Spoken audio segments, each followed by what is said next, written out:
Audio Jungle.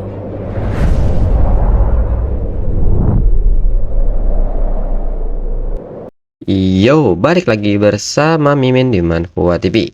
Kali ini kita akan lanjutkan pembahasan dari cerita Catastrophic Priest. BTW, nyari episode sebelumnya Mimin tempel di deskripsi beserta dengan playlistnya. Dan jangan lupa untuk join saluran WA untuk info terupdate dari Mimin. Linknya ada di deskripsi. Tanpa berlama-lama, yuk kita masuk ke alur ceritanya.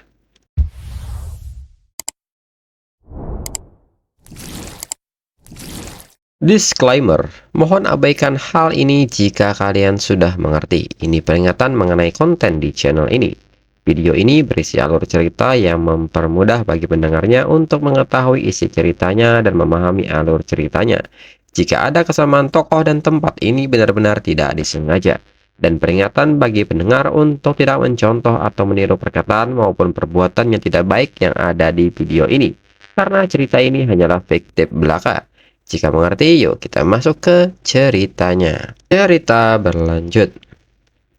Setelahnya, kejadian ini pun menarik perhatian orang-orang yang ada di sekitar tempat itu. Dan mereka pun bertanya-tanya apa yang baru saja terjadi. Orang-orang juga tidak mengetahui pasti hal ini karena mereka tidak bisa melihat apapun dengan jelas.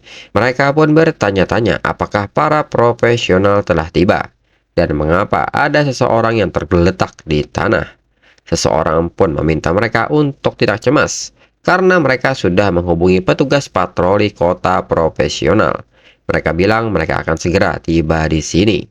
Lalu Lin Ye pun merasa harus melaporkan masalah senjata pertumbuhan yang menyerap jiwa abis demon ini ke aliansi. Tak berselang lama, para petugas pun datang dan meminta Lin Ye untuk segera melepaskan perlengkapannya dan jatuhkan itu ke tanah. Lin Ye pun tidak menyangka para petugas akan segera tiba, padahal baru saja dirinya ingin pergi. Lalu seorang petugas pun mengarahkan senjatanya ke Lin Ye dan meminta Lin Ye untuk mengangkat tangan dan jangan bergerak. Jika tidak, mereka berhak menyerang Lin Ye segera. Lin Ye pun mengerti dan mematuhi petugas dan meletakkan senjatanya ke tanah. Lalu seorang petugas pun melepaskan skill melt paralis. Dan dia meminta maaf kepada Lin Ye. Ini hanyalah prosedur standar. Lin Ye tidak akan merasakan sakit apapun. Menurut Lin Ye, ini adalah para profesional yang bertanggung jawab menjaga keamanan kota. Untuk mencegah tersangka menyerang secara tiba-tiba.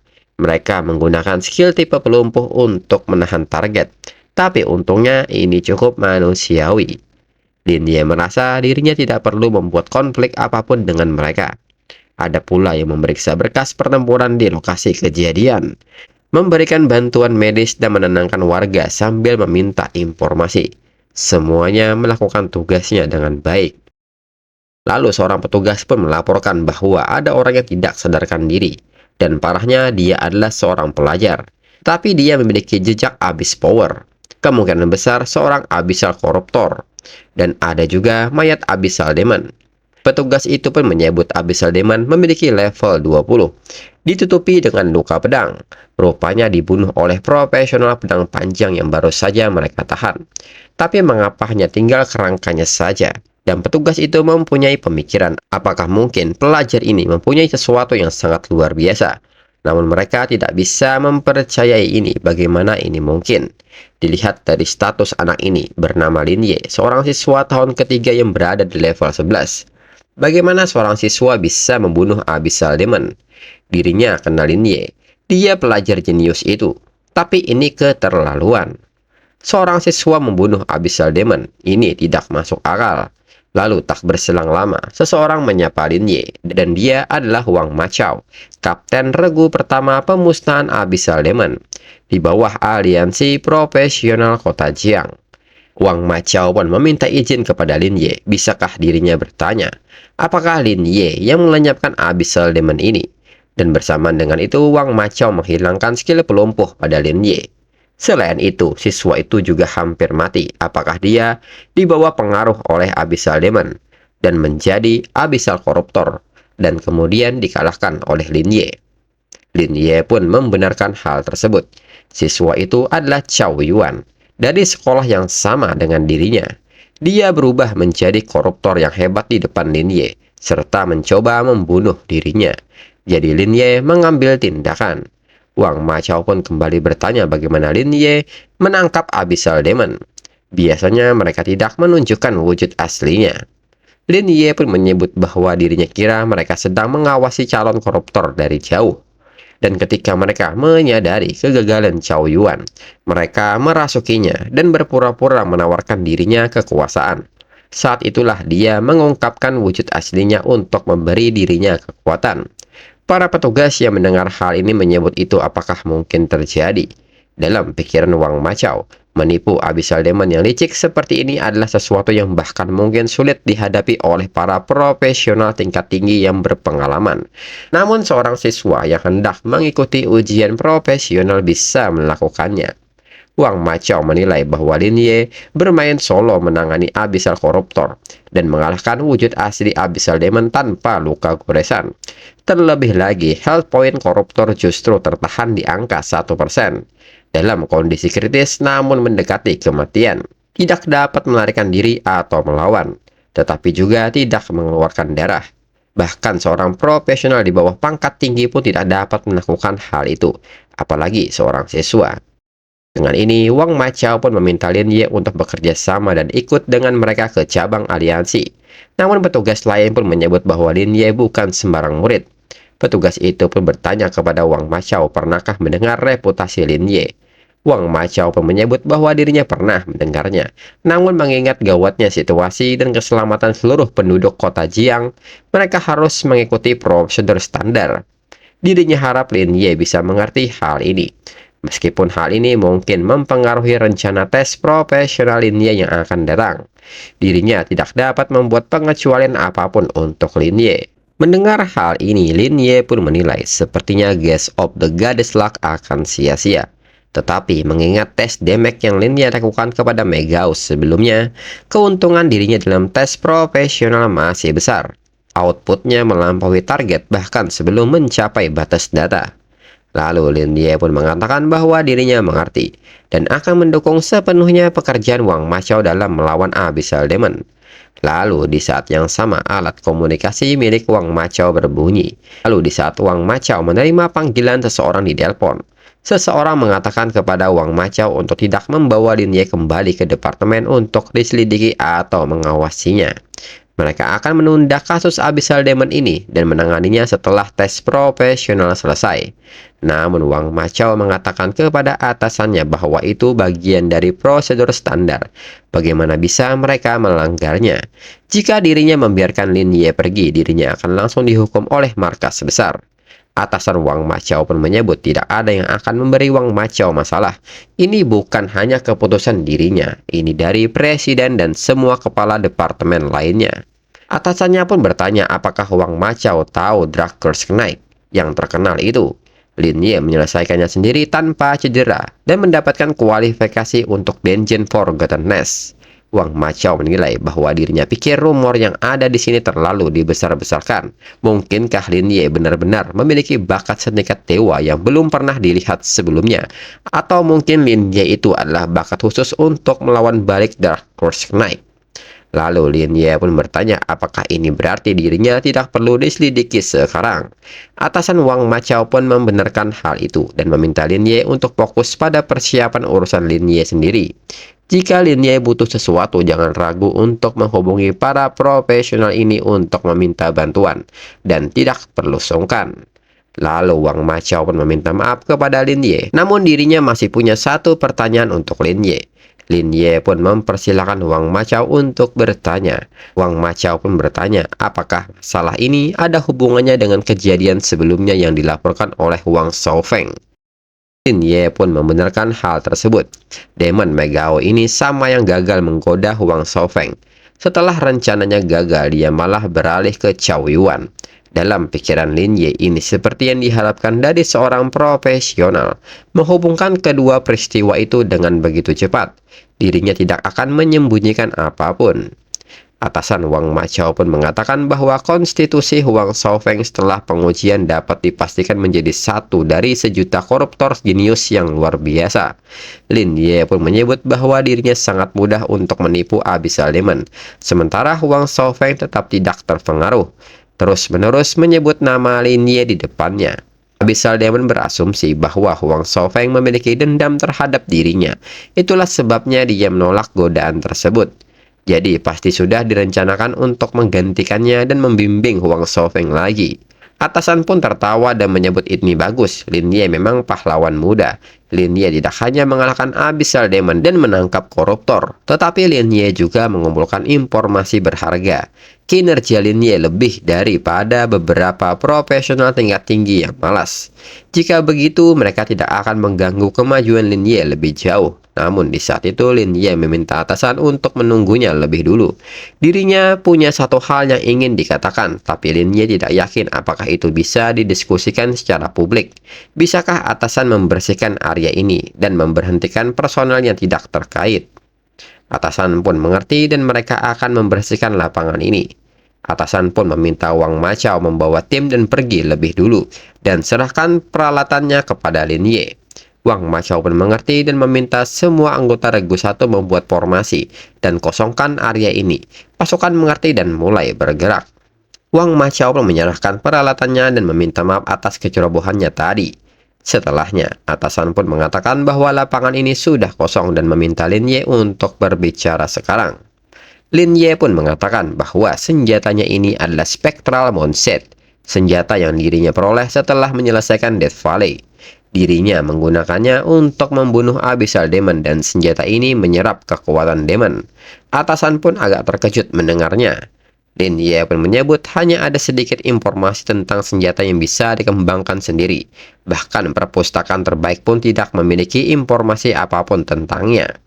Lin Ye pun bertanya-tanya, bisakah semua senjata yang dapat mengembangkan diri ini membunuh musuh di kehidupan yang nyata, seperti Abyssal Demon dan naik level? Atasan pun menyebut bahwa senjata yang bisa memperbaiki diri atau meningkatkan dirinya sendiri ini sangatlah langka. Sejak berdirinya Serikat Pekerja, hanya ada 3 yang tercatat. Informasi yang Lin Ye inginkan dirinya rahasiakan, jadi dirinya juga tidak terlalu yakin. Tapi atasan dapat memberitahu Lin Ye dari apa yang dirinya tahu. Senjata yang dapat ditingkatkan sendiri meningkatkan poin pengalaman dengan mengalahkan musuh dari dungeon. Tidak ada senjata yang memperoleh poin pengalaman melalui membunuh monster di kehidupan nyata. Mendengar hal ini, Lin Ye bertanya bahwa ini adalah kasus pertama. Atasan pun membenarkan hal tersebut. Atasan pun berterima kasih atas kepercayaan Lin Ye dalam mengungkapkan informasi penting ini kepada Serikat Pekerja. Lin Ye pun menyebut jika seperti itu dirinya ingin menyampaikan pendapatnya pada atasan. Lin Ye percaya bahwa Spectral Moonset adalah senjata pertama yang mencapai hal ini. Tetapi jika ada yang pertama, pasti ada yang kedua. Ini tidak mungkin satu-satunya. Mulai sekarang senjata atau alat seperti ini akan semakin banyak dan melawan Abyssal Demon. Lin Ye pikir ini adalah hal yang luar biasa bagi manusia. Atasan pun menyebut bahwa ini terdengar bagus, tapi atasan menyebut ini rahasia dan meminta Lin Ye untuk tidak memberitahu siapapun. Seperti pepatah lama, kepemilikan kekayaan mendatangkan masalah. Apa yang Lin Ye miliki sangatlah langka dan Lin Ye pasti akan disambut dengan rasa iri. Andai saja semua anak muda bisa melihat gambaran besarnya seperti Lin Ye, persatuan akan menjadi lebih kuat dan lebih besar dari apa yang ada sekarang. Dengan ini, atasan akan melaporkan kepada orang yang berada di atasnya. Serikat Pekerja akan menanggapinya dengan serius. Apa yang perlu Lin Ye lakukan sekarang adalah fokus kepada ujian Lin Ye. Setelah Lin Ye mengikuti ujian, Serikat Pekerja akan menghubungi Lin Ye. Dan setelahnya, komunikasinya pun selesai. Lalu, Lin Ye pun kembali menemui Wang Macao dan mengembalikan peralatannya. Wang Macao pun bersemangat untuk menunggu Lin Ye bergabung dengan Serikat Pekerja dan menjadi salah satu dari mereka. Jika Lin Ye tidak keberatan, maka panggil dirinya dengan Old Wang saja. Lin Ye pun mengucapkan terima kasih dan jika tidak ada lagi, maka dirinya akan kembali sekarang. Berpindah ke Serikat Pekerja. Atasan pun bertanya mengenai pendapat dari Huang Tianqi. Tianqi menyebut bahwa Lin Ye sangat berbakat, tenang dan bisa melihat gambaran besarnya. Sang Guanyan adalah satu-satunya orang seusianya dan sama berbakatnya. Sejujurnya, dirinya mengira Sang Guanyan adalah pemimpin generasi mereka. Atasan pun tertawa dan menyebut bahwa itu sulit dikatakan. Kaum muda melakukan sesuatu dengan cara mereka sendiri. Namun menilai dari bagaimana Lin Ye mendapatkan senjata yang menargetkan Demon di dungeon, dia memang sangat beruntung. Dengan potensi yang tak terbatas, Lin Ye memang memiliki masa depan yang cerah. Namun di saat yang sama, sebuah bayangan hitam nyatanya sedang menguping pembicaraan mereka. Bayangan ini pun pergi dan melewati celah dimensi, dan memberitahu dunia bawah bahwa Mei Gao sudah mati. Dan kabar ini terus disampaikan sampai ujung dunia bawah. Kemudian saat Lin Ye sampai di rumah, dia memberi salam namun tidak ada respon. Di sisi lain, Sumumu pun nyatanya sedang diam-diam ingin mengejutkan Lin Ye. Namun di saat Sumumu ingin berteriak, Lin Ye melirik ke arah Sumumu dan membuat Sumumu kembali bersembunyi. Lin Ye pun mengatakan bahwa dirinya bisa melihat Sumumu bersembunyi di balik sofa. Sumumu pun kesal dan bertanya tidak bisakah Lin Ye berpura-pura takut. Lin Ye pun menyebut bahwa Sumumu berjanji akan bekerja lebih keras, tapi malah diam-diam makan snack di rumah. Namun Sumumu tidak membenarkan hal itu dan menunjukkan bahwa dirinya sudah berada di level 10. Lin Ye pun kaget melihatnya karena ini sangat cepat. Sumumu pun bertanya mengenai pendapat Lin Ye. Sekarang dirinya menjadi lebih baik dan bertanya bisakah mereka pergi ke dungeon bersama besok. Lin Ye pun menyebut bahwa dirinya harus melihat statistik Sumumu untuk memutuskan itu. Sumumu pun telah bekerja keras akhir-akhir ini. Apakah Sumumu begadang semalaman? Sumumu pun tidak membenarkan hal itu. Sumumu pun menyebut bahwa partnernya lah yang bekerja keras sepanjang malam. Sumumu pun bertanya apakah Lin Ye tidak menyadari bahwa itu adalah bakat Bionic Tears-nya. Selama pertarungan partnernya sendirian, dirinya mendapatkan skill baru yang dia peroleh. Dirinya bisa mendapatkan semua hadiah yang diperolehnya. Jadi Sumumu pun mencobanya. Mendengar hal ini, Lin Ye pun mengatakan bahwa maksud Sumumu tidak ada batasan jarak dan waktu untuk Bionic Tears. Dan dia bisa melawan domain tanpa batas apapun. Dan dia juga melawan dungeon sendirian tanpa perintah apapun. Sumumu pun membenarkan hal itu. Dan sekarang dia berada di dungeon dengan tingkat di bawah tingkat Nightmare. Melihat hal ini, Lin Ye mengatakan bahwa berdasarkan peringkat sistem, bos seharusnya sudah dalam tahap kritis dan itu akan segera berakhir. Lin Ye pun menyebut bahwa Bionic Tears bisa melakukan apa saja untuk Sumumu. Ini membuat Lin Ye cemburu. Lin Ye pun juga ingin memiliki pembantu seperti itu. Lalu Lin Ye pun bertanya apakah Bionic Tears tidak membuat lelah. Mengapa dia bisa masuk ke dungeon tanpa batas waktu? Sumumu pun balik bertanya mengapa Master Lin Ye yang hebat tiba-tiba menjadi lebih bodoh hari ini. Lin Ye pun menyebut bahwa dirinya hanya kaget melihat betapa bermanfaatnya bakat Sumumu.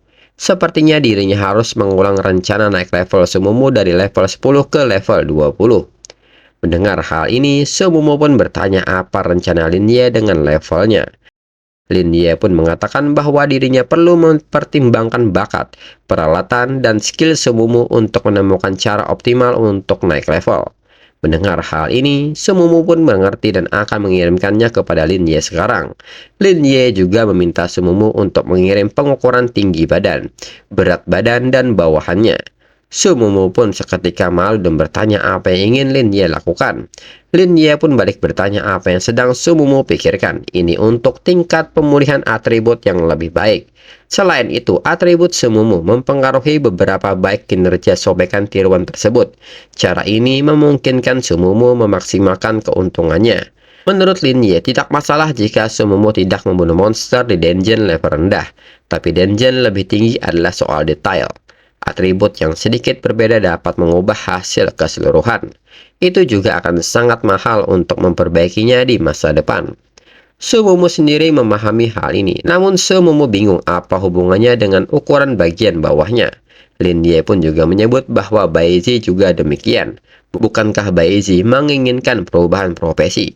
Dengan ini Lin Ye pun meminta tolong kepada Sumumu untuk menanyakannya apakah Baizi merasa nyaman membagikan datanya.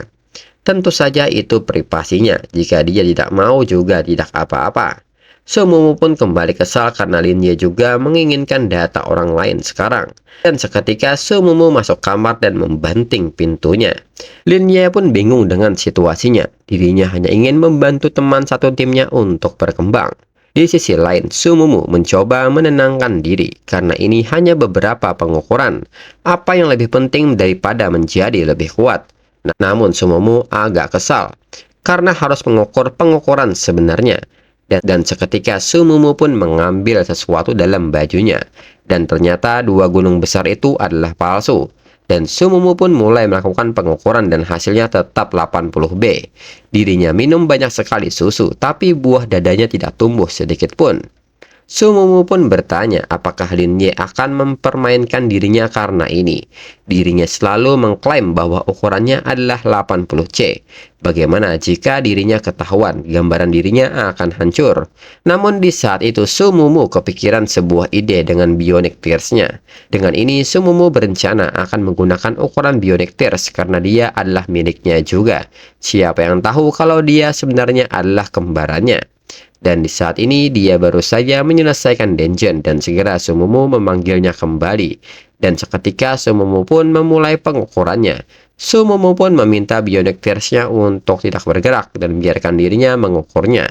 Sedangkan Lin Ye sendiri bertanya-tanya apa yang sedang Sumumu lakukan. Dan untuk episode selanjutnya tunggu 3 minggu lagi untuk 3 chapter. Sekian dan terima kasih.